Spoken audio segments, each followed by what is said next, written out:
Iran के पूर्व supreme leader ayatollah Ali Khamenei की मौत के बाद उनके अंतिम संस्कार की तैयारियां चल रही हैं। कई महीनों बाद अर्धसैनिक रिवॉल्यूशनरी गार्ड के कमांडर जनरल अहमद वाहिदी सार्वजनिक रूप से नजर आए हैं।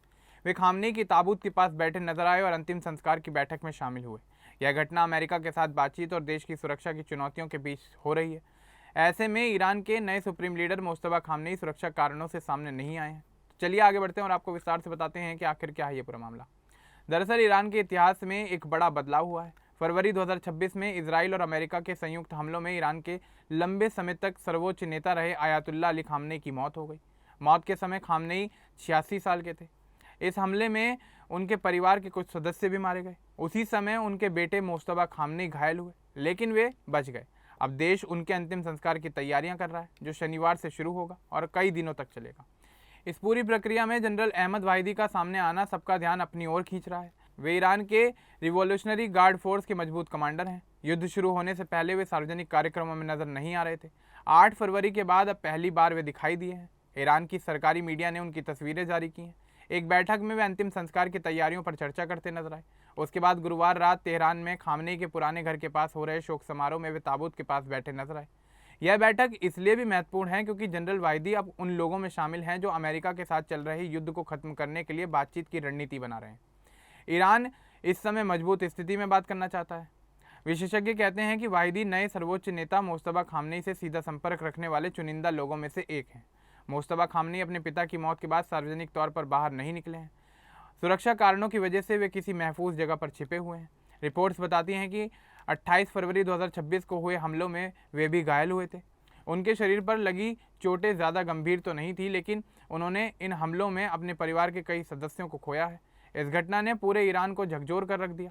अब अली खामनेई के अंतिम संस्कार की तैयारियां जोरों पर हैं। सरकारी मीडिया ने वीडियो जारी कर दिया है जिसमें तेहरान के हुसैनिया में हो रही शोक सभा दिखाई गई है। ताबूत मंच पर रखा हुआ था। सामने लाल रंग के ट्यूलिप फूल सजाए गए थे। छत से कागज़ की तितलियां लटकी थीं। वहाँ मौजूद लोगों ने काले कपड़े पहने हुए थे। इनमें वे परिवार भी शामिल थे जिन्होंने 2025 के छोटे युद्ध और हाल ही में हुए युद्ध में अपने अजीज लोगों को खोया है।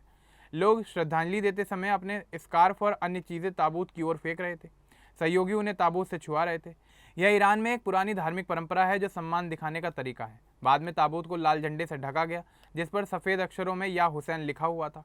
यह शिया मुसलमानों के लिए इमाम हुसैन की याद का प्रतीक है। यह झंडा पहले इराक के करबला में इमाम हुसैन की दरगाह पर फहराया गया था। अली खामनेई की मौत 28 फरवरी 2026 को हुई। इजरायली हमलों में उनका घर निशाना बनाया गया था। युद्ध के शुरुआती दिनों में कई बड़े अधिकारी भी मारे गए थे। इसी वजह से अंतिम संस्कार में देरी हुई। अब जुलाई 2026 में इसे कई दिनों का कार्यक्रम बनाया गया। यह कार्यक्रम शनिवार से शुरू होगा। इस कार्यक्रम की शुरुआत तेहरान के ग्रैंड मोसल्ला से होगी। यहाँ अली खामनेई के पार्थिव शरीर को रखा जाएगा। उनकी शोक सभा में शामिल होने के लिए बड़ी संख्या में लोग आने वाले हैं। शहर की कई सड़कें बंद रहेंगी। आम लोगों की ज़िंदगी पर भी इसका काफ़ी असर पड़ेगा। प्रशासन ने लोगों को तैयार रहने को कहा है। इसके बाद उनके शरीर को ईरान के दूसरे शहर कोम में ले जाया जाएगा। कोम शहर ईरान में मौजूद एक धार्मिक केंद्र है। वहाँ भी कार्यक्रम होंगे। फिर मशहद में अली खामनेई का अंतिम संस्कार की प्रक्रिया शुरू होगी और उनके शरीर को दफनाया जाएगा। मशहद खामनेई का गृहनगर है। इसके अलावा पड़ोसी देश इराक के नजाफ और करबला जैसे पवित्र स्थानों पर भी अली खामनेई के लिए श्रद्धांजलि कार्यक्रम होंगे। ईरान सरकार इसे बहुत बड़ा आयोजन बना रही है। इस दौरान ईरान की सरकार द्वारा होटल में छूट दी जा रही है। स्कूल, मस्जिद और खेल हॉल लोगों को ठहराने के लिए तैयार किए गए हैं। बस और ट्रेन की व्यवस्था में भी बदलाव किया गया है। सुरक्षा के पुख्ता इंतजाम है ताकि इतनी बड़ी भीड़ को कोई दिक्कत ना हो और ऐसे में कोई घटना ना घटे। यह अंतिम संस्कार सिर्फ शोक नहीं है, यह ईरान की क्रांति की भावना को फिर से मजबूत करने का मौका भी है। सरकार चाहती है कि लोग बड़े पैमाने पर इस अंतिम यात्रा में शामिल हों और दुनिया को दिखाएं कि देश एकजुट है। General Ahmad Vahidi revolutionary guard के प्रमुख हैं।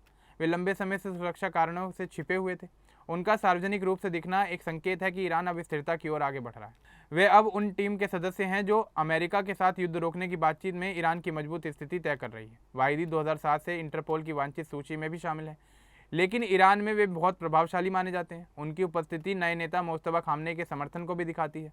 2026 में ईरान पर इजराइल और अमेरिका ने संयुक्त रूप से हमले किए थे। फरवरी में शुरू हुए हमलों में खामनेई मारे गए। ईरान ने जवाबी कार्रवाई भी की। युद्ध में दोनों तरफ काफ़ी नुकसान हुआ।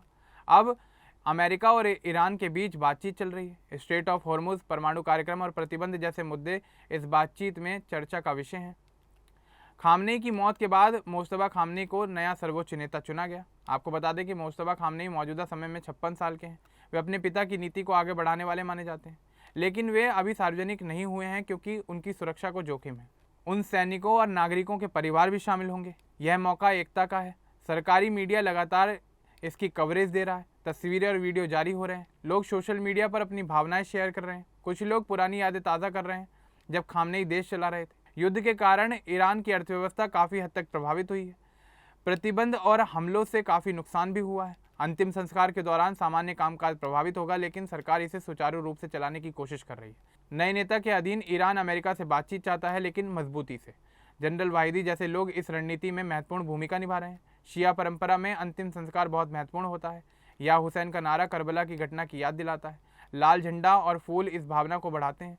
इराक के पवित्र स्थानों पर जाना शिया मुसलमानों के लिए खास है। यह अंतिम संस्कार ईरान के लिए एक नया अध्याय शुरू करेगा।